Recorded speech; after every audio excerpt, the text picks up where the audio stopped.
All right. Hello, Pokemaniacs, and welcome back to another episode of Pod-ket Monsters. My name is Dustin Cunningham, and joining me as always, my own personal Brock, Jeff Grizz Ullrich. Jeff, how are you today? I'm doing great, Dustin. Happy to be a Brock. I'm a fan. Yeah, I'm a fan of you Brock. know, I was trying to think of what sidekicks, or not necessarily sidekicks, but like traveling companions Ash has had throughout the show, and I was like, Jeff's a Brock, Brock you is know? one of the tops for sure. Yeah, Brock's a good guy. Jeff, how's everything going? What's new? Anything exciting? I mean, yeah, all sorts of stuff. The reason we're late today is because of exciting things for me. I got a new laptop that I was setting up stuff earlier, so I'm going to be able to start streaming like my consoles and still play on my 4K TV. And Nice. I got this new monitor here for my computer, and there was some setup issues, so that's why we're Nice. delayed. But thanks for putting up with me, Dustin. Yeah, anybody that's watching us live, we are starting about an hour later than we normally would. But it's totally fine. For me, it's not very late. I'm on the West Coast, so it's not super late. But yeah, anyways, we kind of have a bigger topic today that's probably going to take up a majority of our time. So we're going to get into the news pretty quick today. Um, our first news topic that we have is new Pokemon Snap impressions are out in the wild, which is very exciting. If you guys have been following along, you know we're very excited for this game. We're both fans of the original, and so far they all seem to be pretty positive. Kotaku's article was even titled "The new Pokemon Snap is like the old Pokemon Snap, just only much prettier," which to me is like that's all I wanted to That's what hear. we wanted. Yeah, that's exactly what I wanted. I wasn't looking for it to be drastically different or anything like that. So I'm pretty excited about it. Yeah, very much What? so. Yeah, and I think what's cool about this is so the media was able to attend an event. I couldn't see if it was virtual or if they did it in person or not. But basically, they got a preview of the same level being played once during the day and once during night. And what's cool about that is there were different Pokemons and different animations for said Pokemon. Like some Pokemon were sleeping during the night. Um, so that's kind of cool. It like basically begs people to replay the levels so that they can get different Pokemon or As if I was going to need encouragement to replay the exactly, yeah. levels. Well, and that's my thing for me is like I will be replaying it just to get higher scores and stuff like that. So um Did they say anything in I'm, that article that you were looking at about the length of the game? I don't think so because they only saw one level Because is what it sounds like. that's They what just you and saw I are one still level multiple most times. concerned Yep. about is how long this I'm game's going to be.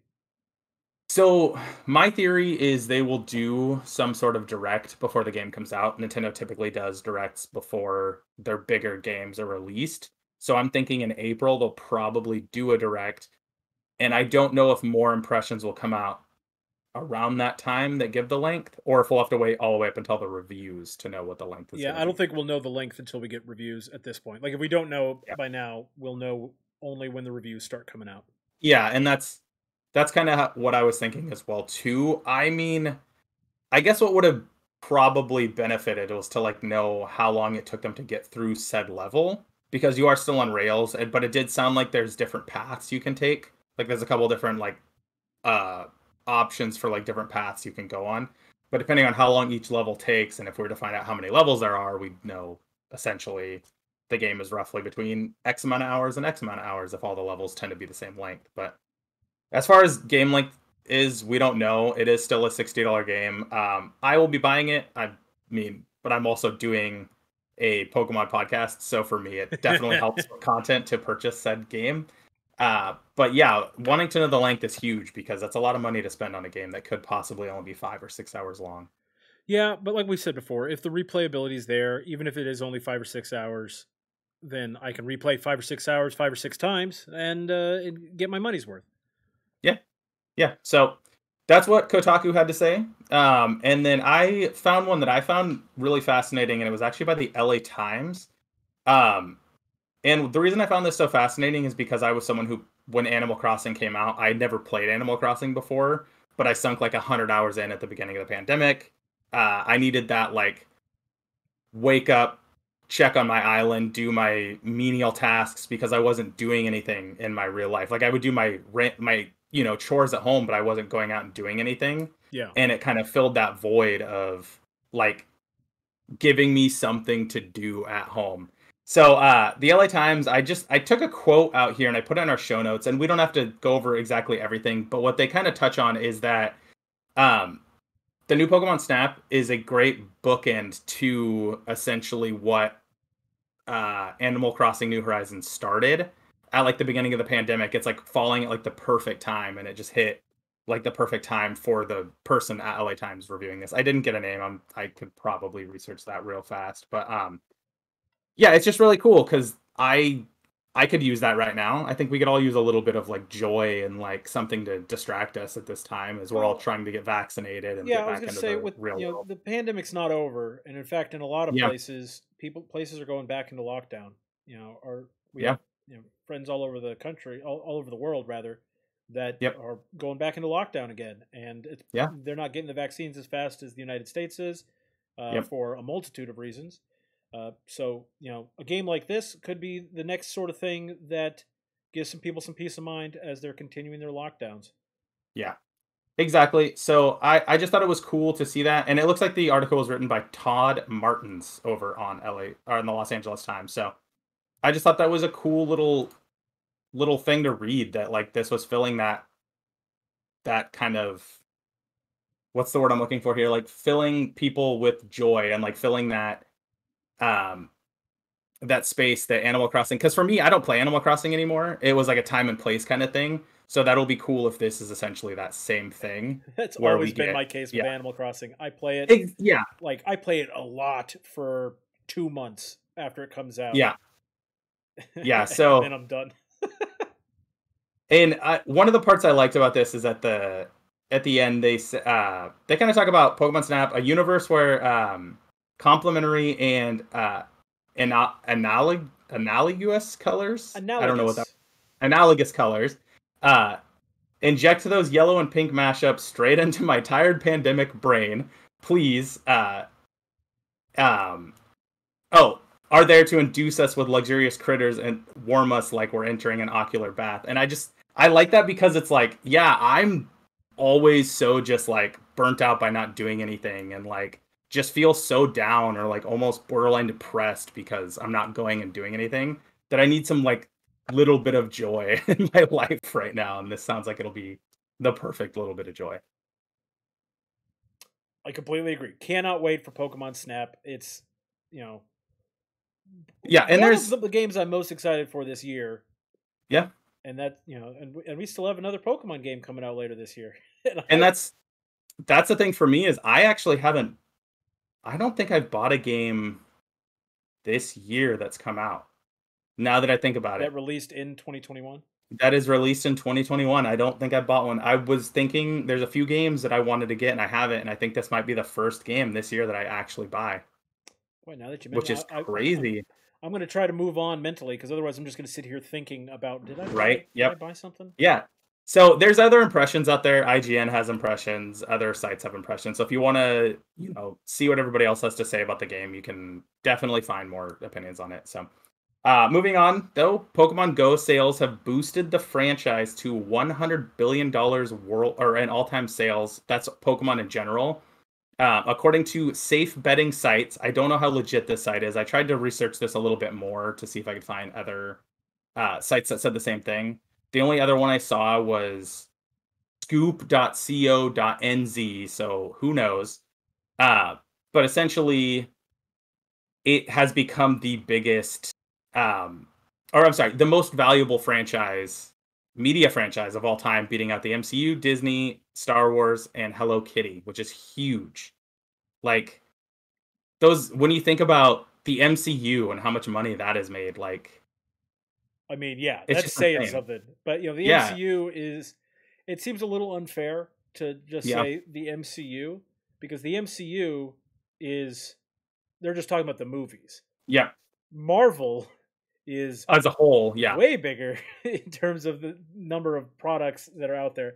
I don't know for certain which one would actually be more valuable, but Pokemon has cards, games, anime, movies. That's their yeah, that yeah. that's And a I lot of think stuff. I think the one that I'm a little bit surprised by, Disney is a big one that I'm surprised by just because of how much money they make. But also Star Wars. Like Star Wars is huge. There's so many, like you said, there's so many different things. There's books, there's animated I shows, think there's personally, I think that this safe betting sites, whatever it's called, is picking and choosing a little bit. yeah, and it could be like it could just be reflecting any of the like whatever's canon in Star Wars now at this point, not including any of the older books or games or anything like that. But yeah, I just thought it was really cool to see how much money that the company has actually made in the 25 years. So, yeah, and it's cool that Pokemon Go is a big part of it. It's showing that their whole model of free to play, but microtransactions is working for that game. And I mean, people buy the passes all the time to continue to do events since they can't go to the live event. So, yeah, Yes. that was a cool one. They I figured definitely get money from me. yeah, I figured I'd throw that one in there. Speaking of Pokemon Go, we'll jump ahead to this one since it's a good segue. Starting today, the Rayquaza Special Raid Weekend is live in Pokemon Go. Rayquaza will be appearing in 5-star raids alongside Therian Form Thundurus. Rayquaza encountered and caught during this time will know the attack Hurricane. Let's see what else I have here. Rayquaza is known to only seldomly descend from the sky, so you won't want to miss out on this chance to catch the legendary Pokemon while it's drawn in by Weather Week. So I thought that was kind of cool that, there's an event going on this weekend. I don't really do the raids. I don't have people to play with.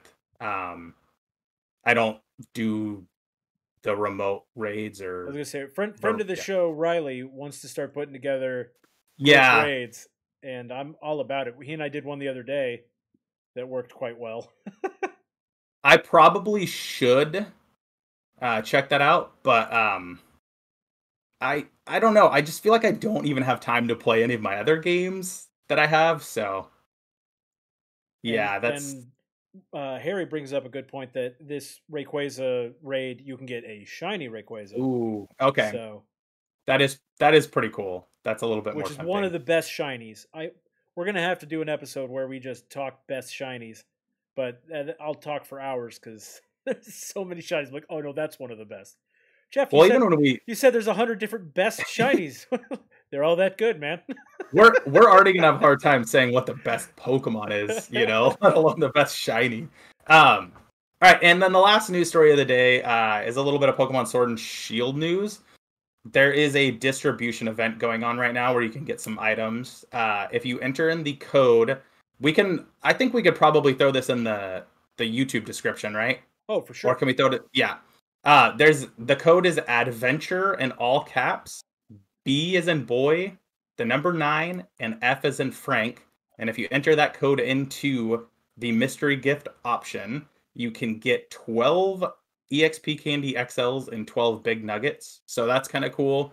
If you don't play the game, the EXP Candies will give you they basically level your Pokemon up, make it a little bit easier for you to go through. And then the Big Nuggets are stuff you can sell, so you get more money. So cool. I need to go in and actually do it. I don't know if I put the date on here. Yeah, it's 1 week only, so it ends on April 3rd, I want to say is what it was. Sometime around there, but I'm pretty sure. I know that I can't use mystery gifts to get Pokemon in my Nuzlocke. I'm less sure about whether or not I can use mystery gifts to get XP candies. I feel like that's against. You could always do it in your other playthrough. I can definitely go do it on my Shield game. Yeah, of course. Yep. So yeah, get out there, get those extra items if you still play the game. If you're still running around trying to complete the Pokédex. Aren't still playing the game, why aren't you still playing the game? That's my question. I need to play a little bit more. Every once in a while I'll just hop in and do the raid layers. I'm saying it now, Dustin. You and I need to do some cave raids. Yeah. I think that would be just a great we could both stream it at the same time. That's what I was gonna say is I need to get a capture card for my Switch so that we can just do like a dual stream of that, because that would be fun. I was thinking that as well too. Earlier today prompted, I was thinking that'd be fun to do. So yeah, man. All right, so we got the news out of the way. We're going to dive into our main topic today. Like I said at the top of the show, this one is a little bit bigger, so we wanted to spend most of our time on this. So for today's main topic, Jeff and I are going to be coming up we're gonna make our ultimate Pokemon game. What would you want to see in this Pokemon game? What characters, Pokemon, environment, everything like that.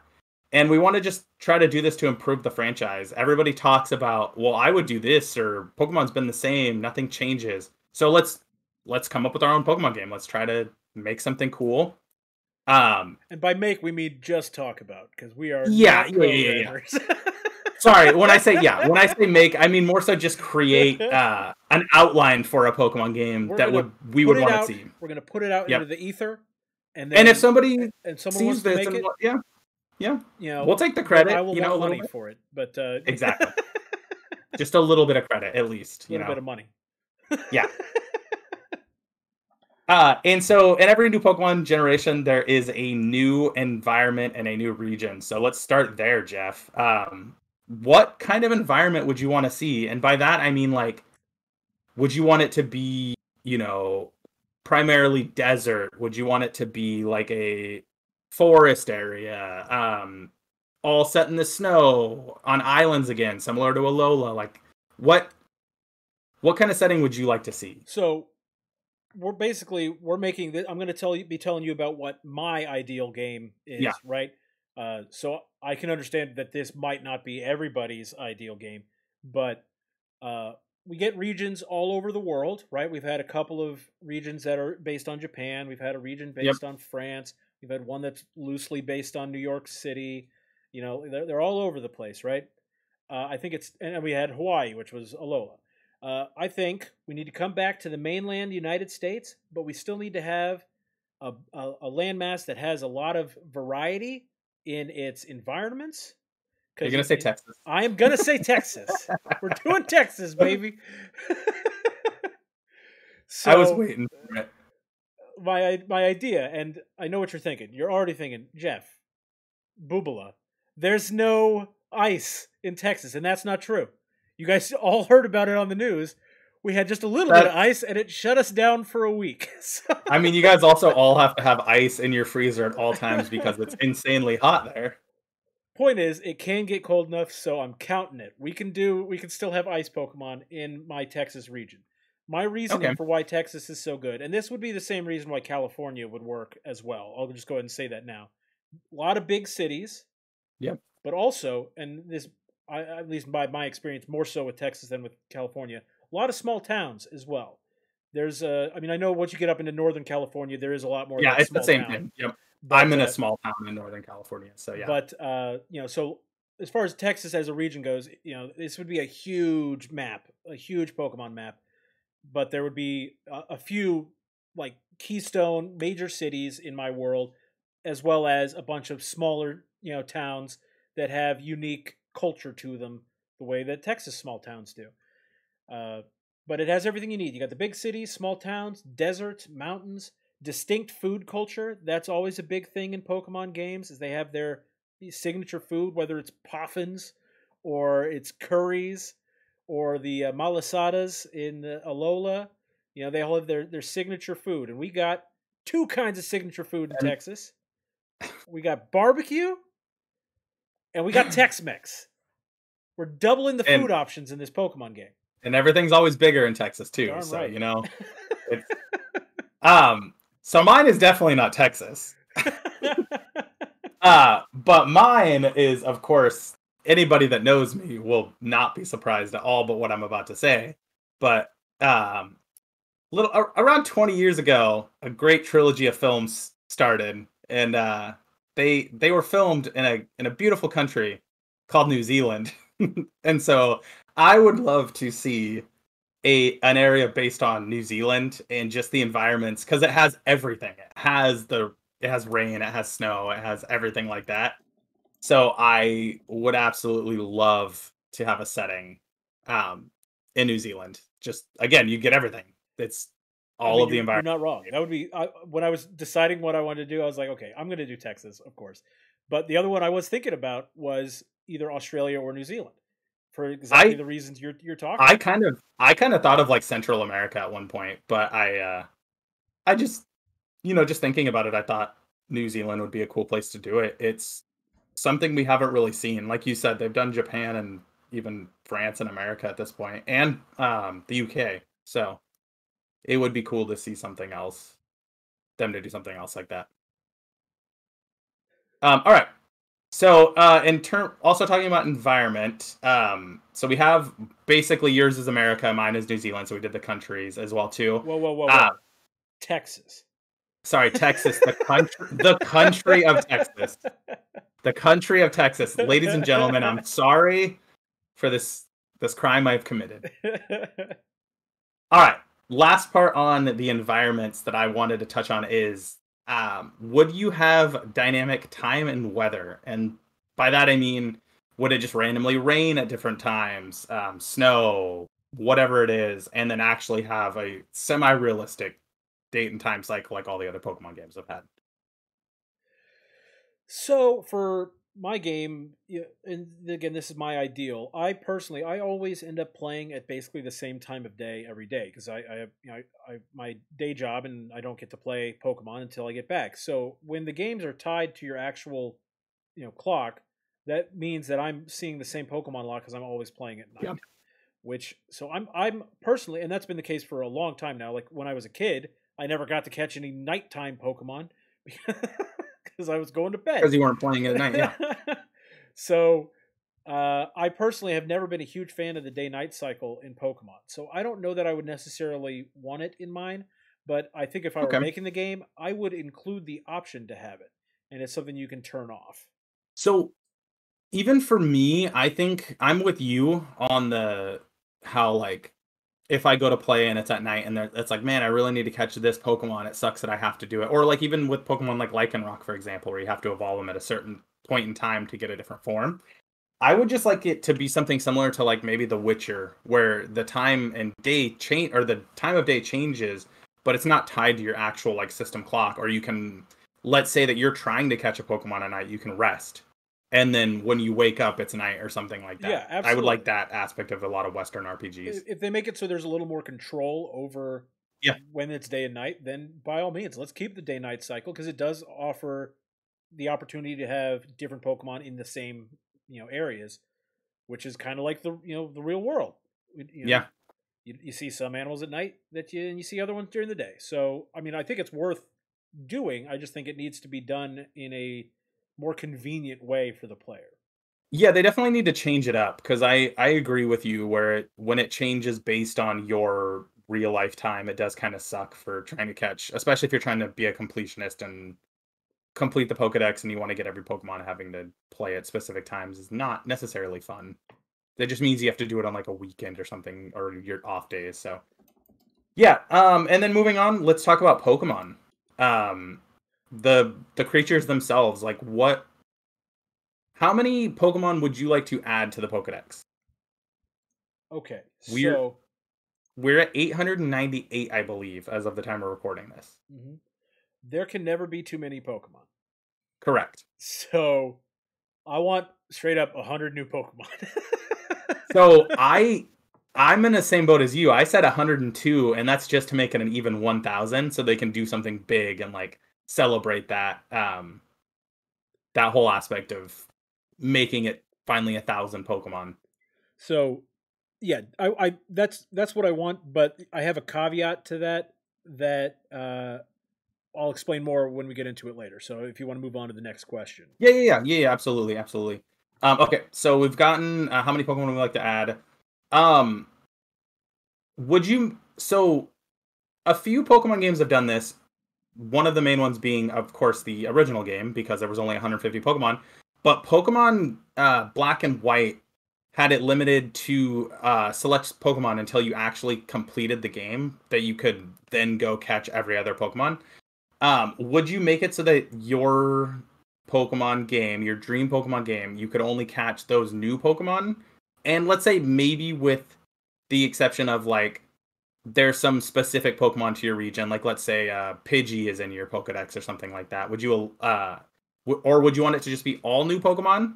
Would you like it to be new Pokemon with a few old ones, or would you like it to just be all Pokemon throughout the game? So I think all Pokemon throughout the game would be ridiculous. Exactly. Just because not just because of the sheer number of Pokemon, but also because they're not from the region that it's supposed to represent.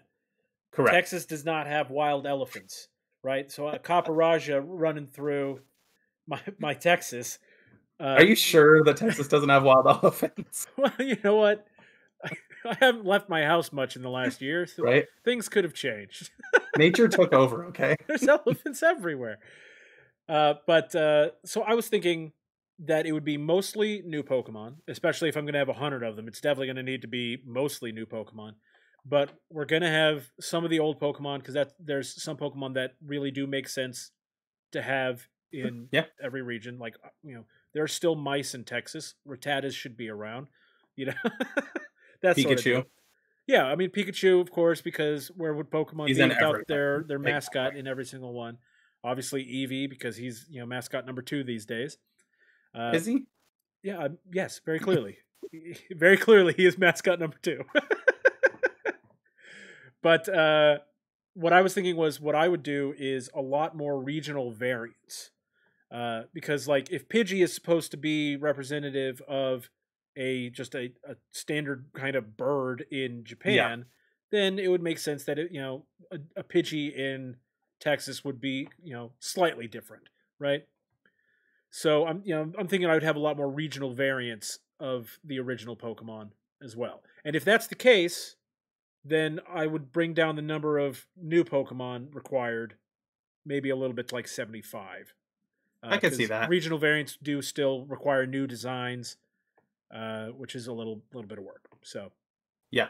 I'm in a similar boat to you. I really liked it in Black and White when it was just a select Pokemon until you completed the game. This is something I was going to talk about when I talked about regions, and I forgot to mention it. But for my dream Pokemon game, it would essentially be you would have those new Pokemon, maybe some old ones thrown in there for that first region. But once you beat the Elite Four, you get a call that's, hey, this is the professor. Come back to the lab, whatever. Every Pokemon game has a professor, yada, yada, yada. Come back to the lab. I want to talk to you about something. And it's, hey, we want you to go explore and find more Pokemon, or, fill your Pokedex with more Pokemon. And then you board a boat or train or plane, whatever it is, to Kanto. And then you go through Kanto and they have the Pokemon from that region. And then at the end, they're like, hey, man, let's go to Johto. It's right next door. Yep. Exactly. Because in my dream Pokemon game, and this could be they release DLC packs, however they do it, but it's every region. I want you to be able to go finish the new region and then go back and play through the regions. But the reason I say that now is because I would personally like it to be they give you the new Pokemon as you're going through each region. So those region-specific Pokemon you're actually getting in those regions. Yeah. I also think that they should make it so that you can go to the other regions. But we've also been saying for decades now how they should just make Pokemon an MMO and release expansions with each by them doing it in Gold and Silver, they kind of like shot themselves in the foot because everybody, I think, kind of had that thought that going forward it would continue to do something like that. Yes. So I'm totally with you on that. I think that would be really cool to be able to go through the other regions, and especially with the idea that beating the game unlocks the opportunity for the other Pokemon. I think that's a good way to do that. Even if they didn't do that, I still think it should be you beat the game, then now you can bring in your Pokemon from the other generations and play with them. I think every Pokemon should be available in every game, but it doesn't necessarily have to be from the start of the game to the end of the game, because that would take a lot of the fun out if someone just transfers in their highest level Pokemon that they can use based on their badge every single time, and then just wrecks the opponents. No, I just think it would be cool for them to kind of focus more on the new Pokemon. It's so hard. Like, I try to use new Pokemon when I play through the games, but sometimes it's just easier for me to use old Pokemon. Like, I'm playing through Platinum right now, and I have a Haunter on my team because it's just easier to use a Haunter than some of the new Pokemon. And it would be cool to maybe not do that. Would you add a new Pokemon type, Jeff? So, one, I want to say this feels like this should be a topic. Like, this should be a topic. Show yes. is just coming up with new types. Yep. Adding in types is tricky. When they added in Steel, it was only the second generation of Pokemon. So really, okay, it didn't complicate things too much. But then when they added Fairy in, they changed a bunch of Pokemon. Again, they changed, like, I mean, I guess they Yeah. did that a little bit with Steel as well, but they changed a bunch of Pokemon that had been normal types or psychic types for, Yep. Two being fairy. multiple Yeah. generations to now include the fairy type. And it messes up every single time. You have to redo a lot of the type effectiveness charts. Yep. So I don't know that like I necessarily need any more types, because just about everything I can think of, I can find a way to finagle it into another type. Like Yeah. if you give me an idea for a Pokemon, I can probably figure out a way to put it in the stuff that we already have and have it still make sense. But So, if I could put in new types, I would want a sound type ooh, okay. and a That's light type. Now, I I know like that. Fairy is supposed to be kind of the light type to counteract Yeah. Dark, but I think that we can make a distinctive difference in the types of Pokemon that Yeah. would be light versus Fairy. Yeah, I think the only part that would be tricky about the light type would be that it would be there's normal, which is already like a white, um, especially in the Pokemon TCG, it's like the white border of the card or like the white energy. So how do Sure, you kind of but with the TCG, differentiate? they already don't include every type in the That's TCG fair. anyway. It's like ground, rock, and fighting are all lumped together. Yeah, yeah, that's very true. For me, obviously, I would like them to add a dinosaur type. There's already enough dinosaurs that are just listed as rock type. Um, so I would like them to be differentiated and have their own type.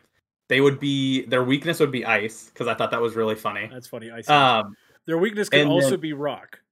and I thought the same thing as well. I thought that too. And then I put they'd be strong against grass type, and that's only because in my head it was just carnivores eating herbivores and dinosaurs, and I thought Yeah. it was just funny. But yeah, mine would be to just actually give the dinosaur Pokemon a dinosaur Pokemon typing and not make them rock or whatever else they are. You saying that they would be effective against grass type, my mind immediately jumped to Littlefoot eating the tree star in Land Before Time. I didn't even think about that, but that's a really good point. That's a really good point. Okay, so that's basically it for filling the world with Pokemon.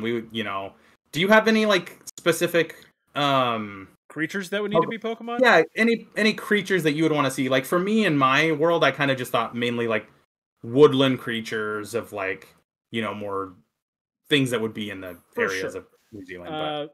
But There's one, the first one that jumps to mind for my Texas region would be an armadillo Pokemon. yeah, Because an armadillo is a very Texas, animal. So I would need that. I would need javelinas, which are a variation of a wild boar. oh okay, But I think that would be my regional variant. I would have a regional variant of Tepig, the Tepig's line, that's really cool. but as my I like javelinas. that. That I have that in mechanics, and I'll just throw that in here because I feel like it pertains more to this. Would you like to see anything like Mega Evolutions come back? 100%. Like that, I Yeah. saw that question. I was like, who is going to say no to bringing back Mega Evolutions? I know, I really liked Mega Evolutions. For me, when I had that in my notes, that was the one thing I said I would like to see back over like Dynamaxing and things like that.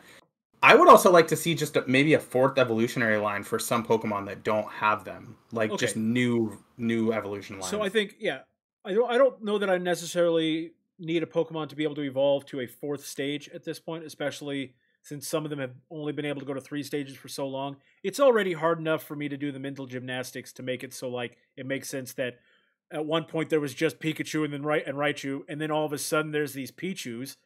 Like, where did these things come from? How come these Pikachus didn't make Pichus before? So, I mean, granted, that's just me being a grumpy old man, as always.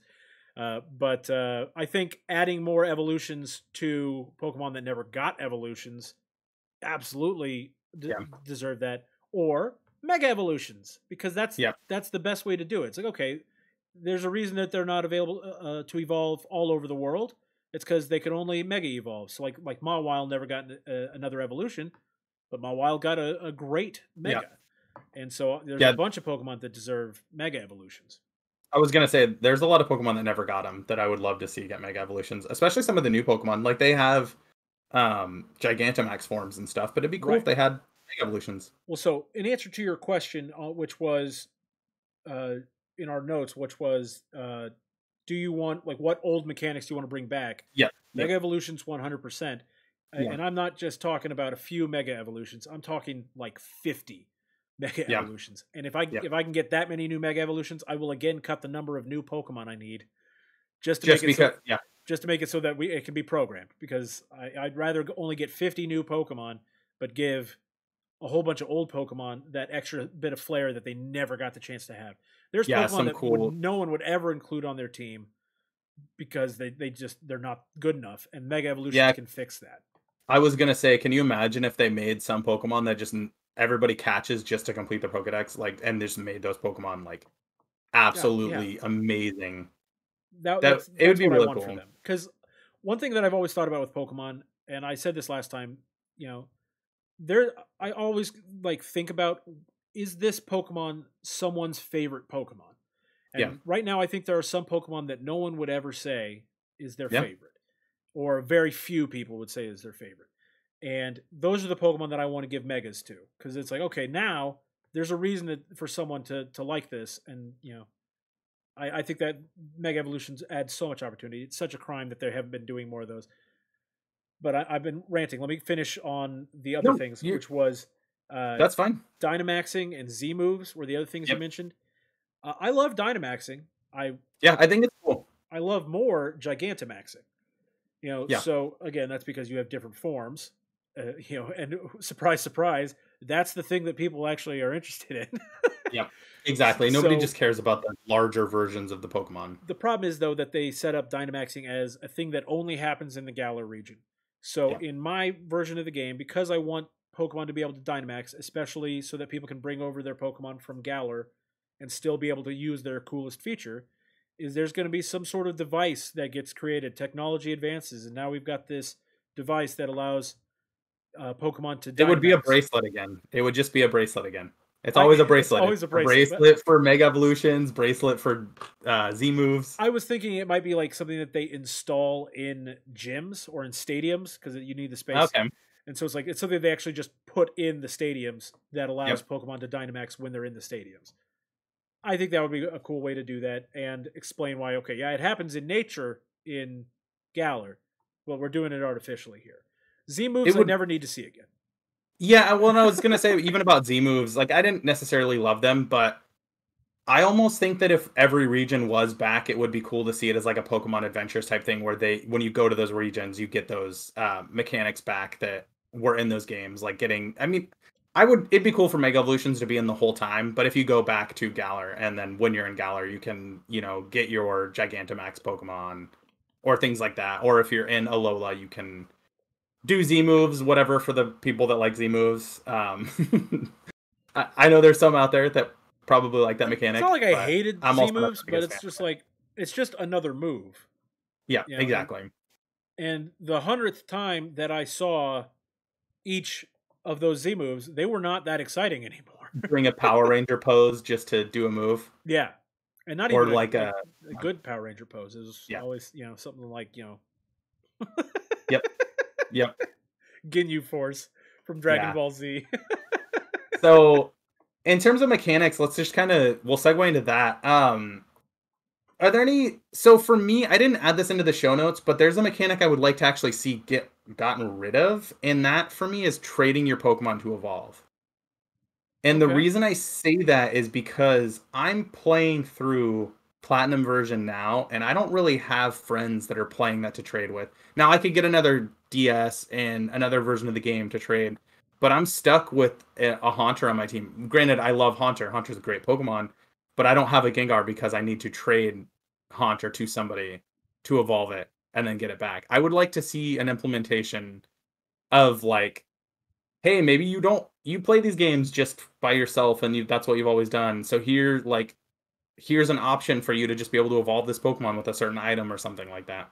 and not saying that this is the case because you've given the reason why you can't do it, but Yeah. like it always has struck me as a little weird that Pokemon is like, we really only you can only complete this game if you have friends. Yeah. Yeah. And like I said, I could probably find somebody. I could reach out to somebody that like Be like, hey, do you I have have a platinum. DS? If you need Yeah, me to crack open the 3DS, we can do exactly. But that's the communication to thing get is, this it's like done. now it's like an antiquated thing of like having to find somebody that has a DS or 3DS that is willing to trade me a Pokemon. I actually have an extra 3DS somewhere, so I could just do it with that. But then I'd have to be like, okay, do I have a game that's far enough along that I can trade a Pokemon to and stuff like that? So It's a lot of I would hoops to just like jump to through. see. I would like to see that changed, especially because there's like Pokemon that you have to give an item to and then trade them. Like, can't I just give that Pokemon that item and they evolve? Like that would be a lot better. Or like give the like even if it's very late in the game, give us a person in the game that you can trade any Pokemon with. Yes, exactly. That would be awesome. Essential, like basically like the name raider or the the move deleter Yes. or whatever, Hmm. something like that, where there's one person that you can do that with. Yeah. Like I said, I didn't add anything like removing features into the show notes, but that was just one that when we were talking about it, I was like, man, I would love to not have to trade Pokemon. What's Is funny there is anything that? if I was going to remove something, it's funny that I've already mentioned this. I would probably remove food, even Oh though yeah, like I'm adding Tex-Mex and barbecue, yep. so like I'm 100% in on it now, right? But I would have If you had a yeah, I would have that's removed food hilarious. because You you it, kind of turned around on it a little bit just in your region. yeah, I'm excited to make that. Granted, like stirring, making the curry is probably the least frustrating food that they've done. Yeah, Like it's either like it's not a big deal at all. Like getting the malasadas in Alola was like you just go to the restaurant and get them, yeah. which so like there wasn't anything to that. It was just a regional food. But then back when you had to make the poffins, do you remember making poffins, Dustin? I think I just blocked it out mentally. It's a disaster. I don't think I ever successfully made one that was not burned. Like Yeah, they just try to add mechanics. I think if they're gonna do the food, I would just like more of a Breath of the Wild thing where you just throw the ingredients in, and then it's like if they're good, it makes something good. If not, then you just get crap food. That's it. Like I don't need all these extra mechanics thrown in. I just I if the food's going to continue to be a part of these games, I'd like it to do something more than it does. Cuz like when you make curry for your Pokemon in Sword and Shield, uh what does it do? It literally I do that when I need to heal my Pokemon. That's That's it. it. That's I it. set up camp And and I make the food. that's it. That's all Yep. you need it for. And we'll get to one of my mechanics that I want to add later, but that would totally make that not even worth doing. So Yeah. Yeah. All right, let's segue into that then. What would you like to see added? Any mechanics that you want to see added, like new mechanics that could maybe be the focus of the game? It could be anything. It could be a new typing. It could be something similar to Mega Evolution, something like that. Is there anything that you want to see added to Pokemon? So something on the scale of Mega Evolutions or Dynamaxing or one of those big game focused things. This has been something that people have talked about for years. There's websites that do it for you. I'm talking about fusions. That would be cool.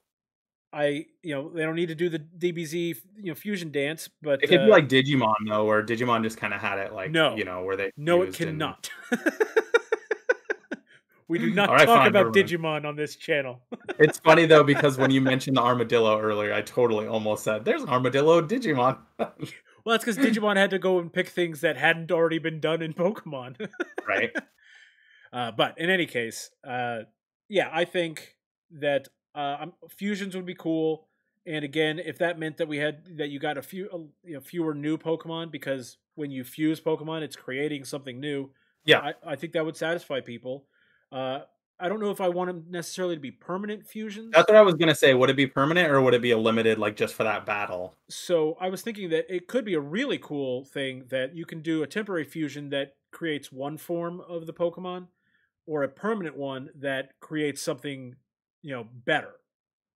And so like you can weigh your options there. Like, do I really want to sacrifice these two Pokemon that I like to make, one Pokemon that I love? Yeah. Maybe, yeah. Would they be like split typing? So if you fuse them, would it be, let's say you fused Blastoise and Charizard. Let's just say Blastoise and Charizard. Would it be a fire So water? that is fire and that is water. The fusion would be fire water. But if you're Okay. combining Pokemon that have two typings, on them already, you pick which 2 typings you want to keep in the fusion. So like if you have one that's like a Lantern, water electric, and you're fusing it with I don't know, Venusaur, right? Venusaur, grass poison, right? Yeah. You could choose electric poison or like any variation of the 4. What about the weaknesses? How would you do that? Would they just be double weak to things? Like would how would a fire water wouldn't really be weak? I mean, there already is a fire water Pokemon. Volcanion is fire water. Oh, that's true. So, and they cancel out some of the weaknesses. It would just be the same thing. I guess that's true because there's a lot of like random. So like Volcanion is not weak to. He doesn't receive double damage to water. He just receives normal damage to water. Okay, so it's not super effective. It's just regular effectiveness. Okay. Yeah, I would like that. I think that'd be cool. I went a little bit more like for mechanics for me because I'm fine with things like Mega Evolution. I honestly would be fine with that just making a return. So for me, what I would really like to see be the main focus is traversal.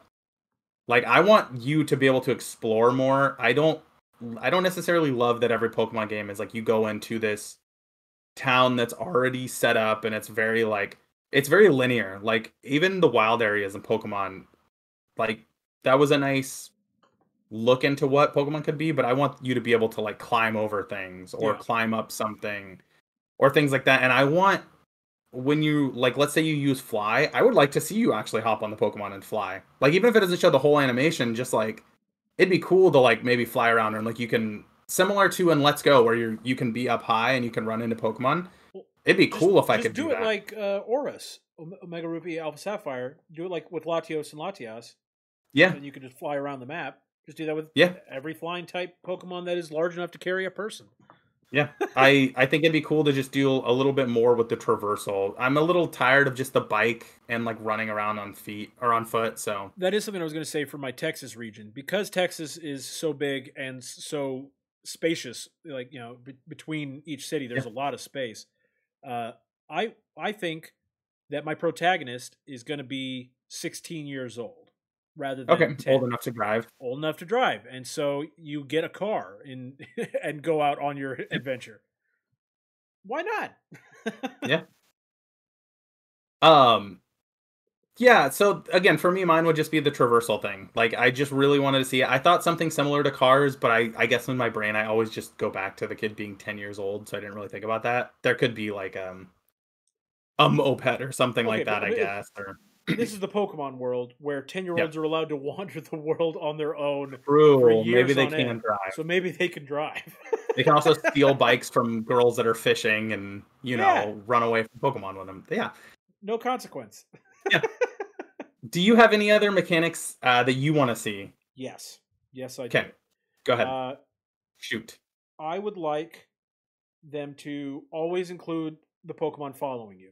I don't know why this is something that they keep adding and taking away from game to game. Just put it in and leave it there. We want a Pokemon following us around. And you're talking about traversal. If the Pokemon's big enough for me to ride it, I should be able to ride it. Any Pokemon that I can ride. Yeah, it's similar to the new Monster Hunter that just came out. I haven't bought it, but that's one of the new things they added is like you can ride around. There's a mount that you get, and it's like a wolf that you can ride around. And I'm like, that would be really cool. Imagine if in Sword and Shield you could ride around on Zacian and Zamazenta. Like, that'd be cool. I mean, you could ride around on some cool Pokemon in Let's Go. So I love the Snorlax animation, by the way, where you're just like hugging Snorlax. It's so good. I love Venusaur's running animation in Let's Go. Because that was the first time I realized that Venusaur is based on a frog. Yeah, I always thought Venusaur was a dinosaur. I did too. Like, he's got Saur in his name. Venusaur, yeah. But there he is, hopping like a frog. I was like, oh, you know what? That makes a lot of sense. I'm glad to see that both of us are kind of in agreement on traversal in our games, though, and like seeing some changes. That's one of the most archaic things about Pokemon is that they just keep clinging to that same thing. Like, the biggest change we've had in the entire franchise was when they switched to roller skates for one game, and I thought that was weird because like roller skates were not popular, in the real world at the time that happened. What's cool is that I guess they were rollerblades. Yeah, what's cool about all of this though is that I think we're probably closer to this than we realize because I'm assuming that Legends Arceus will have more of that, especially within the trailer. It shows the character roll and like hide in the grass. So I'm hoping that we do get some sort of like, oh, you see that mountain? You can go climb that, and there's a an Absol up there or something like that for you to I would catch, like hope a that they certain don't say Pokemon. exactly, look at that mountain, you can go climb that, because that is pulled That is straight from the Breath of the Wild well, reveal. but that's why I said it was just more so like that type of mechanic and attitude of like go do whatever. You Like, want Breath of the Pokemon, we get it.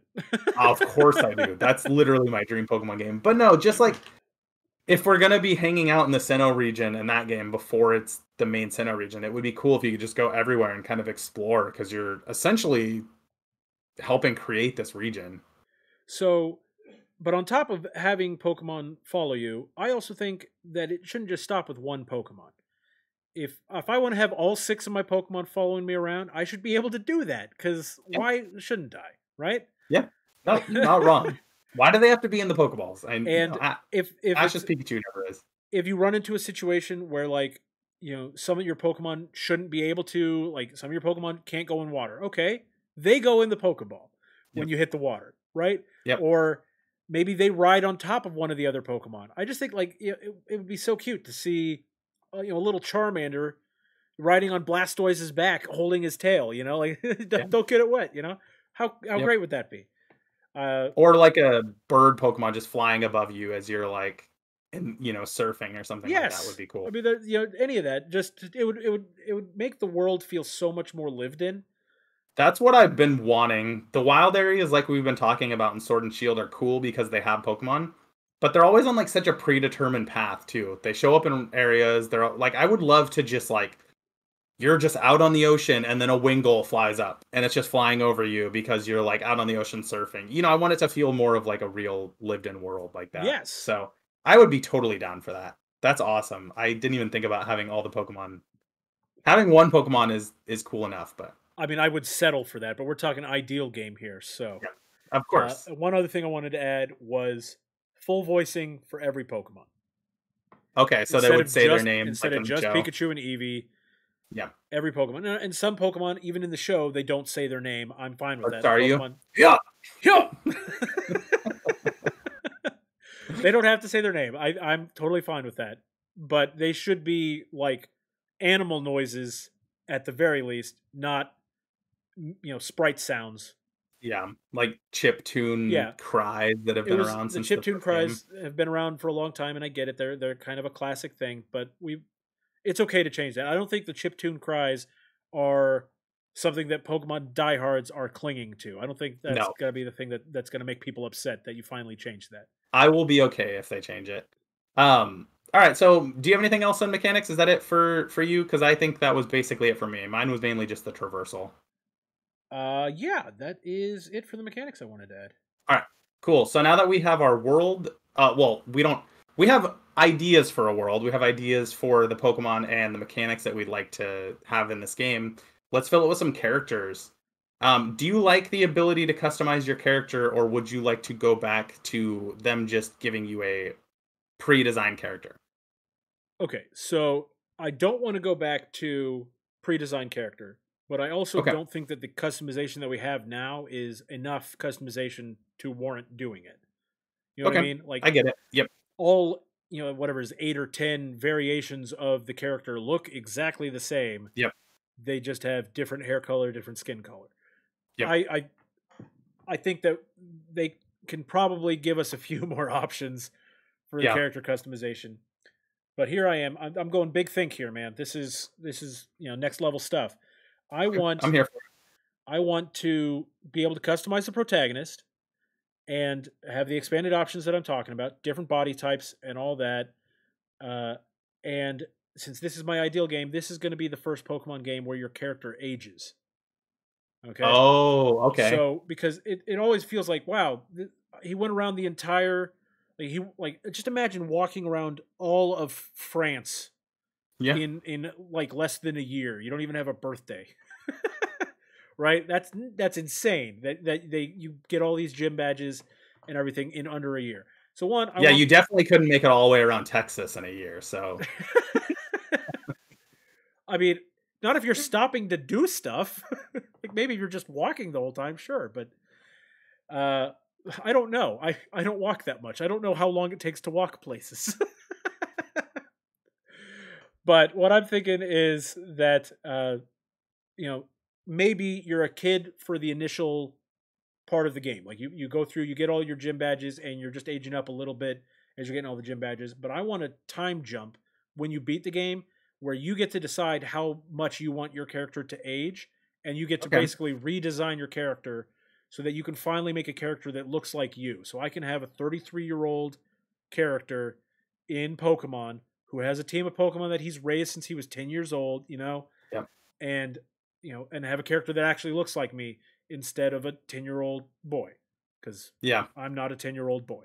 Yeah, it's hard to make a character that even remotely looks close to you when you're in your 30s. So yeah, well, and it's not like they could, like, in some games, my complaint with character customization is give me some facial hair options. Yeah. Because they almost never have.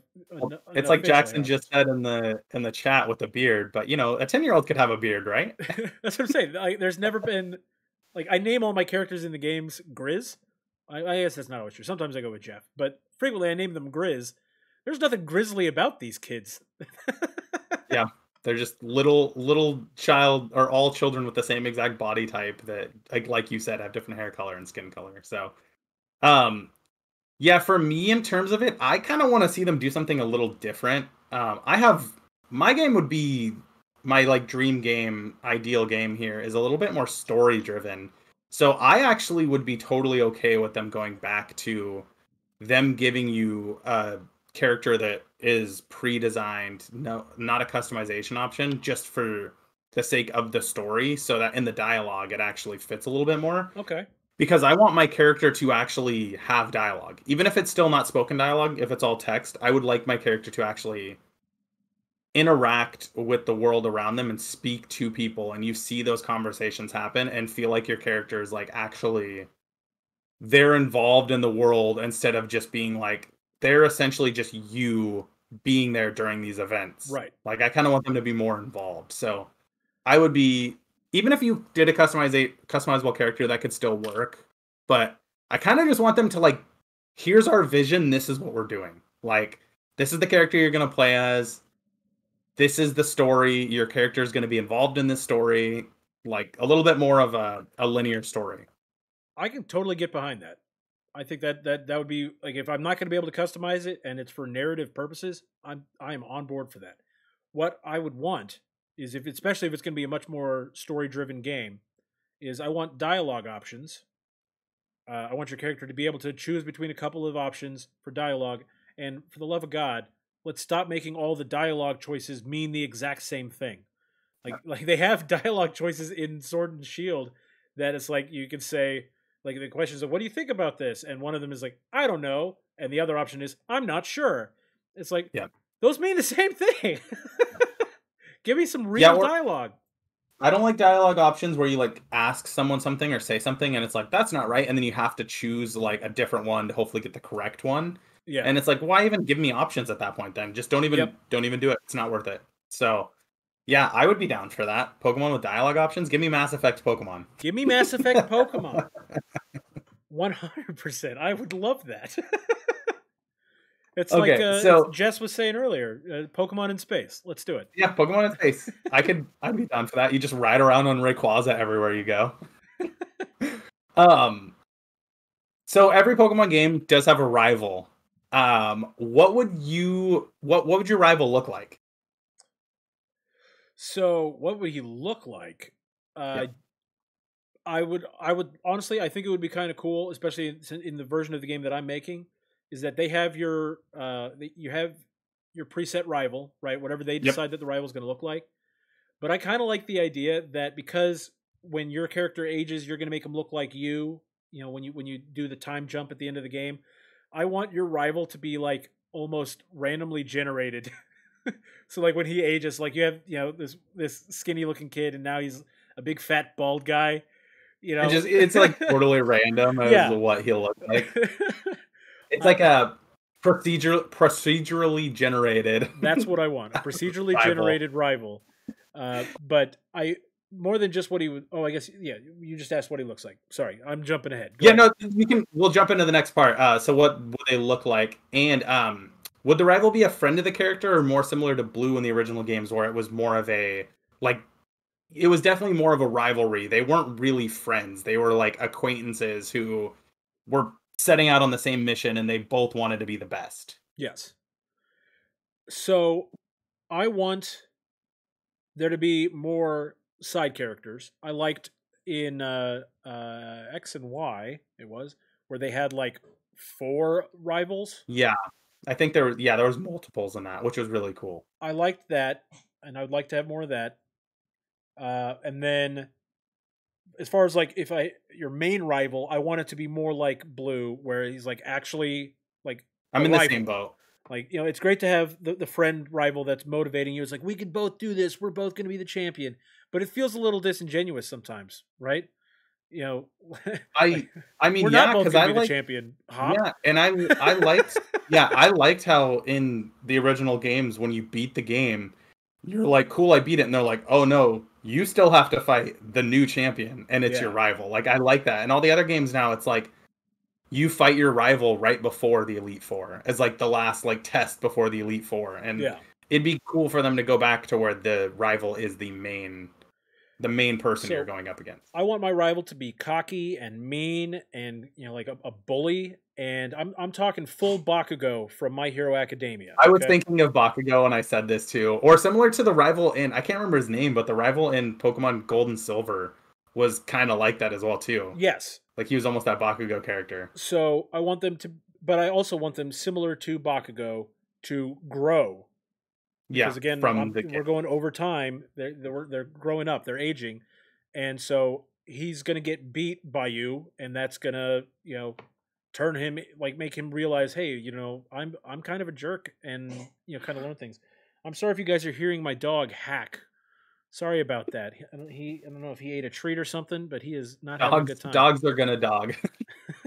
They love to just make random noises at all times. But yeah, so I'm thinking, you know, very cocky and mean, and then they grow up and become friends. So like after the time jump in my game, like where after you've beaten the game and you do the time jump for the post game stuff, and you get to have your second adventure as an adult, your rival is now your friend, and you know, that's what I'm hoping for. I like that too. My rival, I'm very there with you on making the rival more similar to Blue, or I guess Silver, as Harry was pointing out in the chat. I think that's the name of the rival in Gold and Silver. Well, if you're playing Gold. Is it different on each one? Yeah, when you play Blue, your rival's name is Red. Huh. That's weird. I think because Ash, like the actual canon, I think in like Pokemon Generations, or not Pokemon, but Pokemon, whatever. We're getting off topic here. I would like to see a more serious rival for the character in the ways that we just discussed, where, you know, you have to fight them at the end. I want the rival to be the sibling of the main character. Okay, yeah, that's great. Yeah. Because I love that. Yeah, like, and even if they could even be a couple years older, and they could have been out on their adventure, and they're like jealous of the fact that your parents are like putting all this like weight in, like, you're going to be the one that becomes the Pokemon master to like your main character. So your sibling has to like prove that they're the better sibling. You know how siblings are, where they're competitive. You know, you have a brother, I have a brother and a sister. It's like, you're always competitive with them and you want to be like the best at something. So it would be cool to like have that rivalry be 2 siblings. I honestly, I mean, every sibling relationship is a little different. Yeah. I definitely always wanted to be better than my brother, but I don't think my brother necessarily cared that much about being better than me, which always made me want to be better than him more, because he didn't care about it and he was still better than me. Yeah, so that's my idea for the rival. I would like it to be a sibling to the main character. My brother's in the chat right now. Older siblings are better. Science. Not to the parents, but we'll move on from that. I don't want to like offend anybody. So moving on from the rivals, I think it's a good segue into, would your game have a Team Rocket-esque villain group? 100% yes. Okay. So, Yeah, I mean, yeah, can you I'm guess what there my with theme you. is for the villain group?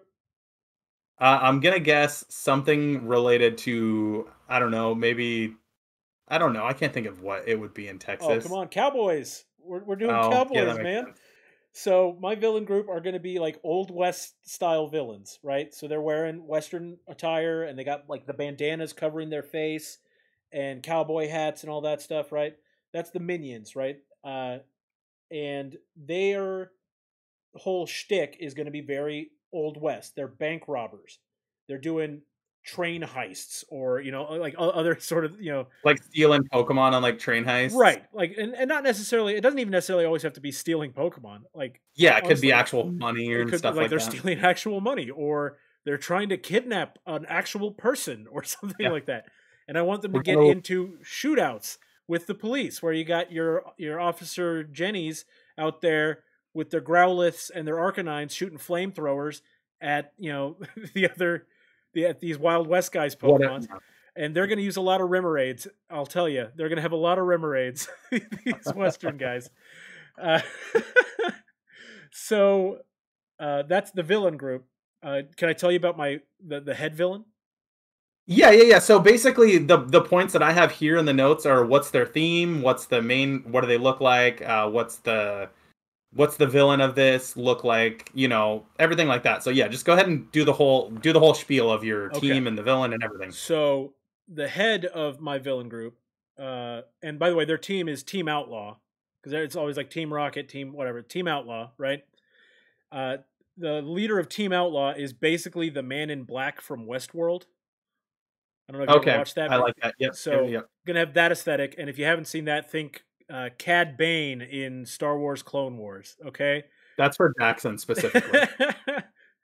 so that sort of aesthetic, right? And he's gonna be a really cool guy, and not like, and I mean, like not just like looks cool, but like he's calm under pressure, and he's never Yep. gonna be the super angry The guy. typical like cool guy. Yeah, and I don't want this to be like a whole destroying the world thing. Like their master plan, like is not going to be, like in Omega Ruby Alpha Sapphire, where like the villain group is literally trying to cause an event that will destroy the world. Yeah. Because that's nonsense. I want more like Team Rocket, where it's like this is just a criminal enterprise, and and so they're I'm thinking that their master plan is going to be a series of increasingly more elaborate heists that you end up thwarting. Okay. That's I what I like want that. for my villain team. Yeah. Yeah. So I like your idea. You definitely put some cool thought into that. Mine, again, my story is a lot more.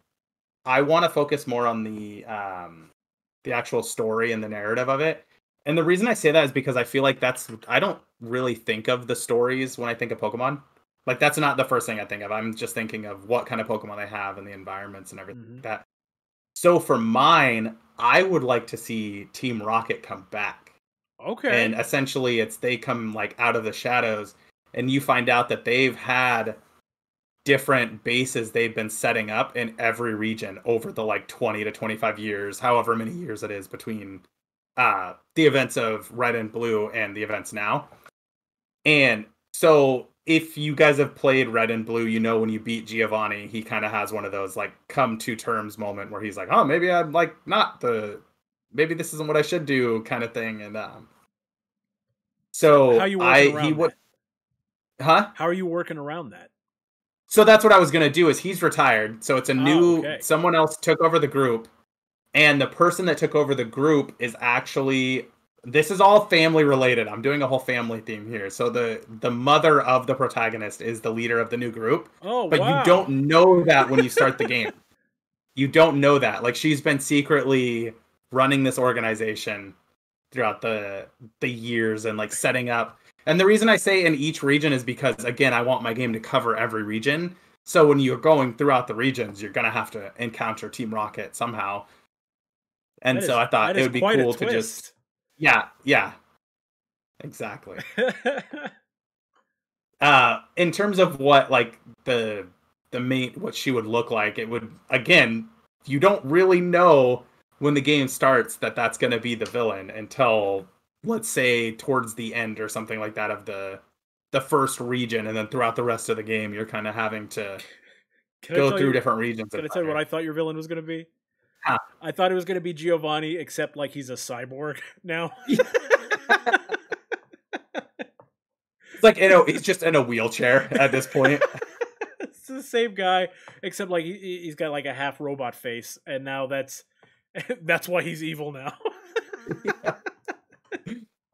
So yeah, that's my kind of idea for it. And you're just like, again, once you find out towards the end of the first region that it is your mom, you're kind of trying to stop her plan. And it could be similar to what you said with the rival, where the rival has like a come to like terms moment where they realize that maybe what I'm doing is wrong, kind of thing. But you know what's even funnier about your world? You have an opportunity where you're making the villain be related to the character, and your character still doesn't have a dad. There's never a Pokemon game where the character has a dad. I didn't even think about that. Where are all his dads? My whole thought process was every single Pokemon game, the villain has been a man. I don't want to do that again. Not even thinking about the fact that there is, again, no dad. No, Pokemon Ruby and Sapphire, the dad was a gym leader. Oh, no, you're right. You're absolutely right. He wasn't at home. Yep. Of course not. Pokemon is a series of fathers that abandon their children. Harry just said it. He's about to about to get to the same point that you had already said it. Yeah. My bad. Yes, one of the fathers was a gym leader. Point is though, none of these child ever has a father figure at home. Hey, I didn't say that Dad didn't live at home. I'm just saying that the mom's the villain. So, yeah, that's my idea for like the evil team of the Team Rocket-esque team would actually just be Team Rocket. I would be happy to get a Team Rocket back, especially since Team Rocket is still the main villain in the shows. Yep. Why not? Yeah, and you could. I mean, I wouldn't even think it would be the worst idea when you go to those different regions for maybe Team Rocket is working with Team Galactic or Team Magma, whatever team it is that throughout those regions they could have been partnering up with them or something like that.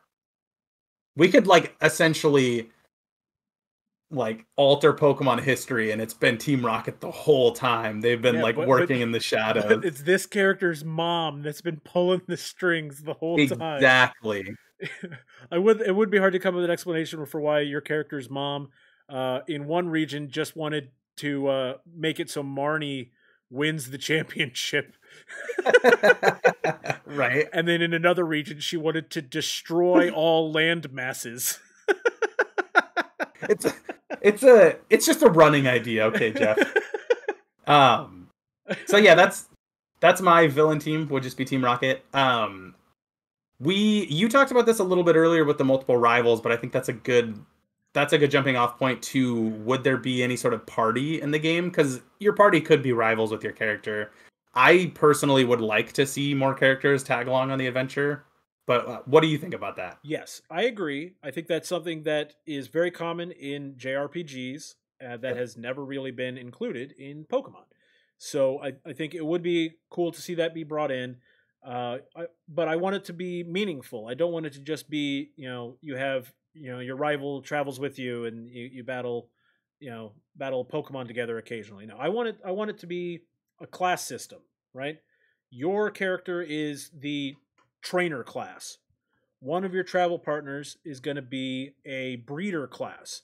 Yep. One of them's going to be a nurse class. So they so instead of having to go back to the Pokemon Center every time you want to heal, you can have a party member that heals your Pokemon for you on the go. Even like a technician too, someone that can like fix things or like build things when you're out while you're out traveling would be cool too. And if they're going to bring back stuff like if they want to bring back the Pokemon shows, like the contests and all that, if you want to do that, then you can have a partner that's their specialty. And as you level up your party members, they gain abilities to help you compete in those events. Or If you level up the breeder's skills, then you have a higher chance of getting more IVs on your eggs. Yeah. Whatever. Things like that. I think would make it so that the party can be meaningful, and it's something they haven't done yet. I think that'd be really cool. So the other question I had in here too would be so you kind of answered it there by them having different classes, but you would have them all have their own individual Pokemon, correct? Yeah, they would have their own Pokemon, and I even think it would be cool if like you don't necessarily always see them catch Pokemon. It's just like the next time That's you battle. it's funny because I literally had that exact same idea that they just like kind of like as you're going along, they get their own Pokemon. I think that it would make sense, narratives, in a narrative way that they do catch additional Pokemon, but I would want them to, be a little more selective. Whereas you're out there trying to catch everything, they're Yeah. like, okay, if they're the groomer, They have specific types or something. if they're like doing that. the contest, they're looking for really cute Pokemon or whatever. So like I like that. things like that. In my notes, what I had for this was mine was, having a party. I also would like that. And with the party, I thought it would be cool if you could actually swap Pokemon between different party members while you're out. Because, like, let's say that you're in a fight where you need a specific Pokemon or something like that. You could swap it out for somebody else's. And, like, it'd be like trading items with anybody in your party, but it would just be Pokemon, like, swapping for a fight or, like, said time. Not like a permanent thing. Like, you don't get to keep their Pokemon, but Yeah. if you need them for a battle or something like that. Which could kind of segue into this next part as well, too, because if you're just taking their Pokemon, would you want to be able to control those characters? Like, would you want to be able to choose? Let's say you go into a fight or something like that. Would you choose their moves or would they choose their moves themselves? I think in my version they would choose their own stuff, because I want their benefit to you to be more about their classes and what those classes offer you, so that you control them in that you're going to level up a skill tree or something for their class. But in battle, like I think at most you'll only ever have one other or two others maybe battling with you. Like they've done triple battles before. Yeah. And they would control their own Pokemon. Okay. I like that idea. I think it is. I like that too, where they are more so in control of it. Because I was thinking of it. Even Harry brought up in the chat something that you said that kind of sound like your relationship sounded similar to something in Persona. Mm-hmm. And even in Persona, there's other characters and you choose what attacks they have, and they all have their specific persona. You don't swap out their personas, but you do swap out their moves and stuff like that. So it would be kind of cool if your party just got to choose what moves they wanted it to have or their Pokemon to have as they go along. And I like that. I think with your idea of this being a narrative and like they've designed the protagonist and so like it's not your character, it's their character, and you're playing as their character. I think in that sort of situation it would make more sense to have the option to control a little bit more about your party, because none of the characters are you. They're you're just it's all just commanding those characters. It's all Cloud, Tifa, Barrett, it's all just those characters. Like when I'm playing Final Fantasy VII, I'm not visualizing myself as Cloud. I'm just playing Cloud as the party. You're playing as the party. That's like your character. Exactly. So, but in my game, the character is supposed to be you, so it would make sense that you really only have control over you. Yeah.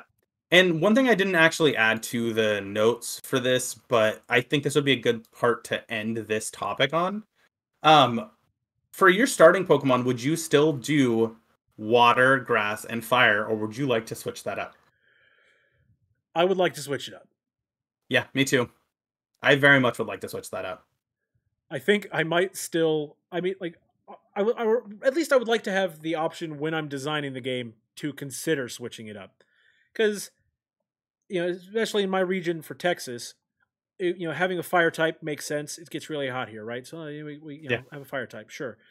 We get hit by a lot of hurricanes, a lot of rainstorms, water type. Okay, that makes sense. And huge like swaths of the state are forested woods, so grass type still makes sense. But if you were in a different region, like New Zealand, your starter should be a sheep. Yeah.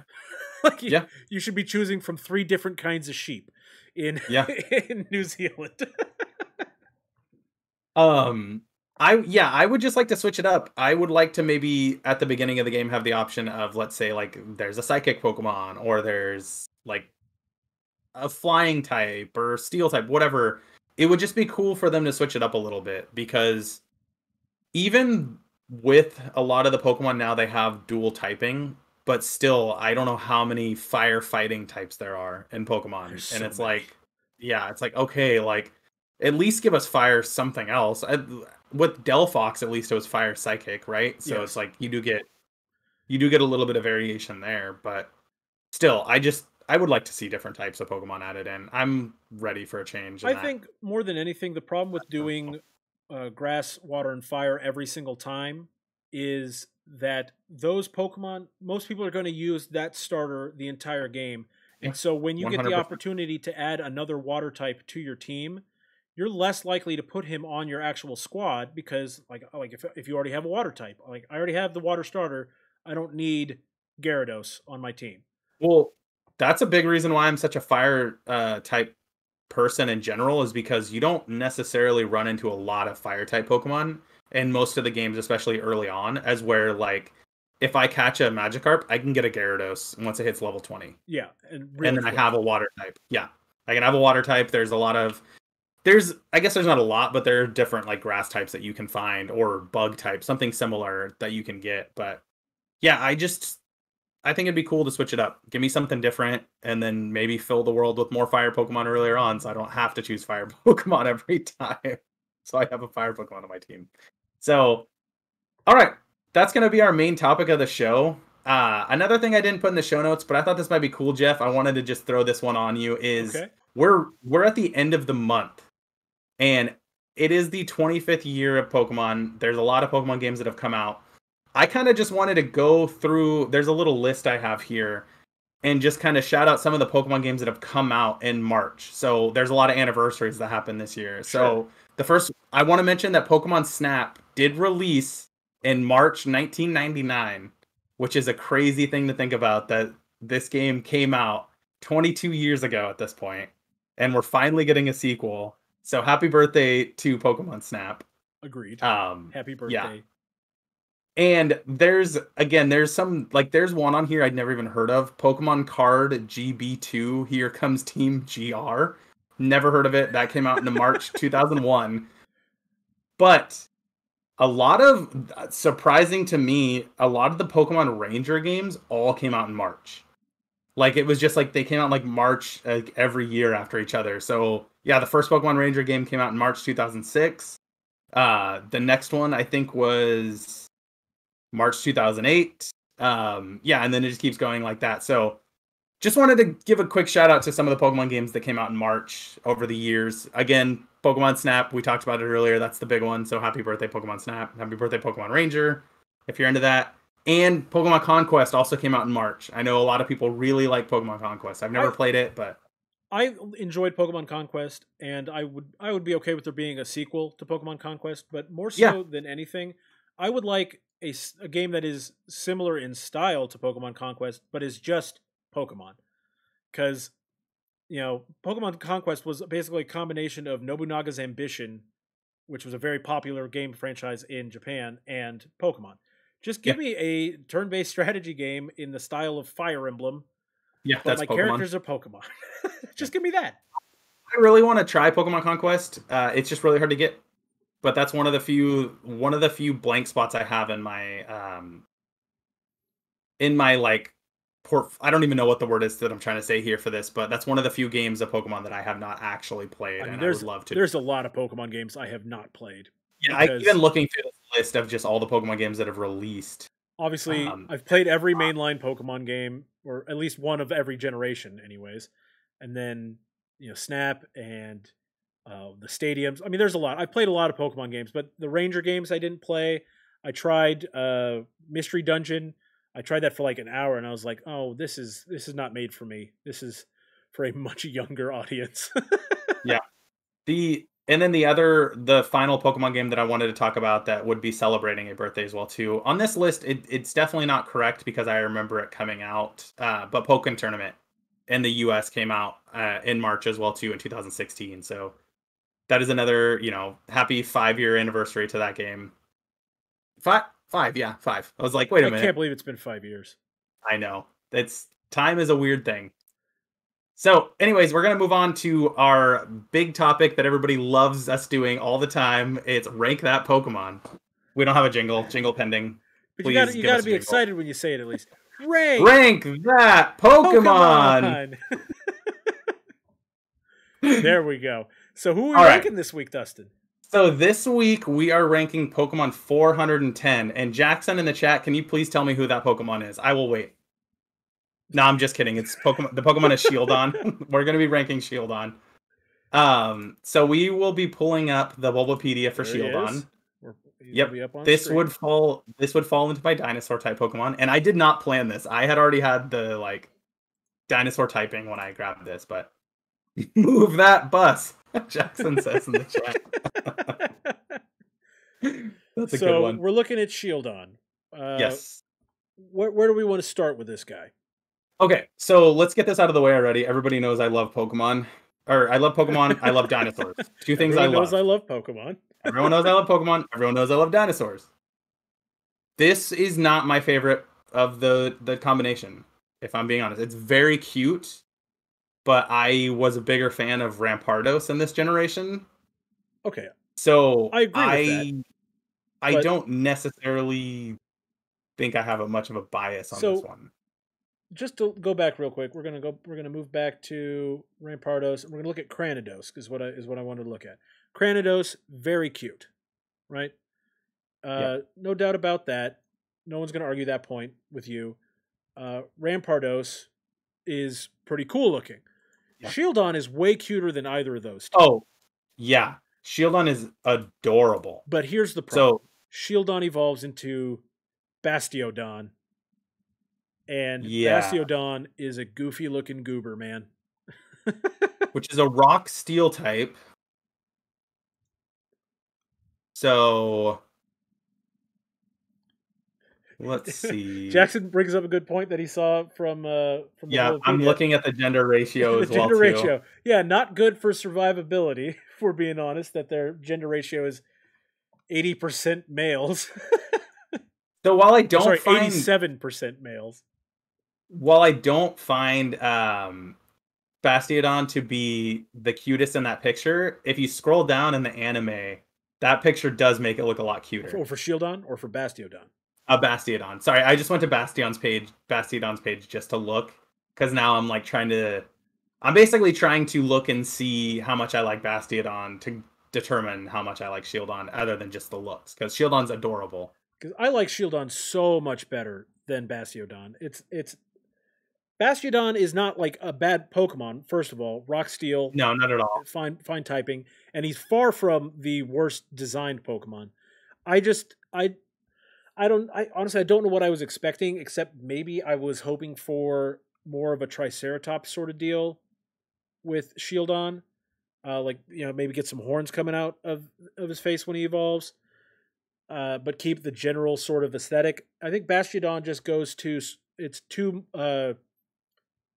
blunt is the best way to describe his face. he's got a rough looking face. That's fair. I'm looking at both of their typing and everything like that, and at least we're ranking Shieldon, but it's hard not to compare the two fossil type Pokemon that came out in this generation when you're ranking them clearly. And Rampardos was only a rock type, so at least Bastiodon has that much better typing. Yeah.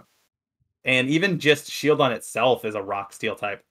Yeah. On cute factor alone, I want to, maybe not the top spot, obviously, but I want to put Shieldon kind of a little higher on the list. We're in an interesting position. Give us the ranking real quick. Okay, so our ranking as of right now, number 8 is Scrafty with a 1. God. Number 7 is Bellsprout with a 2-star. Number 6 is Delibird with a 3-star. Number 5 is Hariyama with a 3.5. Number 4 is Duat with a 3.5. Number 3 is Rookie D with a 3.5. Number 2 is Rockruff with a 4. And number 1, our champion of last week, is Floatzel with a 4. I had to rewatch the end of last week's episode to remember where we put Floatzel, if it was 1 or 2. but we did in fact put Floatzel at number 1, and I blame Fiona for influencing us to put Floatzel at number 1, I even though mean, I this love is what Floatzel. happens when we have guests. The guests do get to vote. I'm fine with being at number 1. And I do like Floatzel, and Floatzel's not going to be number 1 forever. I'm not worried about our list being completely ruined forever or anything like that. Because right now, Floatzel, I can see the argument for being number 1. And that's what I was going to say, is as of right now, I still see Floatzel as number 1. So, Floatzel would not have been my number 1. I like Rockruff better than Floatzel for sure. And I would have put Rookie D ahead of Floatzel as well. But, man, it's tough because Floatzel is a final evolution. But I think Shieldon is a much better design, like, the actual design of the Pokemon itself, than Floatzel is. I think Shieldon looks cooler than Floatzel. Much cuter. Typing is better than Floatzel as well. So there's that. Obviously, Bastiodon, I think, would be more useful. I'm gonna look it up real quick. Bastiodon, Smogon in the games. I got to see what they say about him. So, again, for me, like, Floatzel being number 1, I am totally cool with it. I like Floatzel a lot. But again, if it was Floatzel during or against something like, let's say, Corviknight would have been number 1 still to this day. It's just based on the first form of some of these Pokemon. So like you said, Floatzel won't stay number 1 for very long. But I guess the main question is do we think, even though Floatzel's not exactly where you want Floatzel to be, do you think Shieldon is a better Pokemon than Floatzel? Oof. So now basically I need to come up with what I want my... Oh, you know what? Here's how I'm going to decide. I'm going to look at their shinies. Oh, that's a good point. So let's take a look at these sprites. Because for me, while I really like Shieldon and I love dinosaurs, I don't know if I would put Shieldon above Floatzel. So I've got it. Let me pull it up on the screen here so that other people can see it too.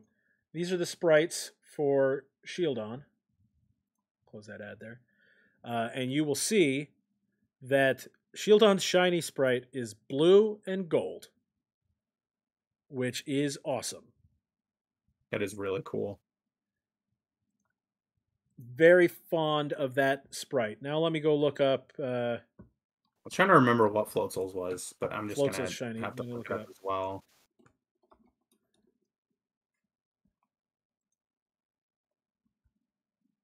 Yeah, okay, here we go. It's essentially the same. Also, it's blue and gold. Blue and gold. God, that didn't help at all. That didn't help at all. Because what a twist! Blue and gold are the colors of my alma mater, and so like when I saw that Shieldon was blue and gold, I was like, oh yeah, well I can't vote against Notre Dame colored shiny. So unfortunately, I think Floatzel still got to hang on to the top spot for now. Well, and then Harry in the chat does say that Bastiodon is great for Great League and Pokemon Go. That's so true. Maybe usability, it's better. It's Pokemon hard. Go, it's a toss-up between the two. Yeah, but do you think... Okay, so if it was Bastiodon versus Floatzel, though, would you put Bastiodon above Floatzel? I would not. I like Shieldon's design much better than Floatzel, but I think I don't like Bastiodon's design. Okay, so then... What about Rockruff? Now we need to, if we're... Okay, so I like Rockruff better than Shieldon or Floatzel. So I'm going to have to put Shieldon as getting a 3.5 from me. Okay, Shieldon's getting a 3.5. Okay, yep. So would you put Shieldon above Rookie D or below Rookie D? I would put... Or below Dewott, Hariyama? I would put Shieldon above Rookie D because... just comparing first evolution to first evolution, I think Shieldon's a cooler looking Pokemon. Okay, I'm just laughing because I feel so bad for Harry in the chat, who's just so mad about our placement of Floatzel. I agree with you. I think I would also put Shieldon. Like I said, I love dinosaurs, but again, it's not like Shieldon and Bastiodon are my favorite. So for me, I don't necessarily have to have them at the top spot. So I'm cool with a number 3 right above Rookie D and right below Rockruff. I think that's fair. So let's add that into our ranking. And you said it was a 3.5. I said 3.5. Yep, I agree. Okay. I agree with that one. If it was Craniados, or what's the first form of Craniados now? It's escaping I me. started to say Tyrant, but that's the other one. If it was those two, I would definitely. Cranidos and Rampardos. Yeah, Craniados and Rampardos. Okay. But yeah, our new ranking, again, as we've discussed this in previous weeks, if you've watched us at all, once we hit our 10 Pokemon, we will only be ranking the top 10. We're only going to be reading the top 10. All right, we'll only be reading. Yes, we will not be reading out loud every week the top 15 to 20 when we hit there. I do think that we will tweet out the list every time, though. Yeah, we can do that because we'll have the list right here in front of us every week, so we can just post that on Twitter. All right, our current ranking is Scrafty at number 9, Bellsprout at number 8, Delibird at number 7, Hariyama at number 6, Duat at number 5, Rookie D at number 4, Shieldon at number 3, Rockruff at number 2, and Floatzel at number 1. Still, we'll see if that changes next week. I don't know. It's all up to the random number generator on what Pokemon we get to decide next week. But anyways, that's it for our show, you guys. Thank you for hanging out. We made it through another week. Jeff, where can the lovely people find you? You can find me right here on Good Game Grizz on Twitch. So Good Game Grizz on Twitch. You can find. You're already here. You're here now. But in case you're not here now and are on YouTube, you can find me there too on the Pod-ket Monsters YouTube channel. Yeah. But you can find me on Twitter at Good Game Grizz.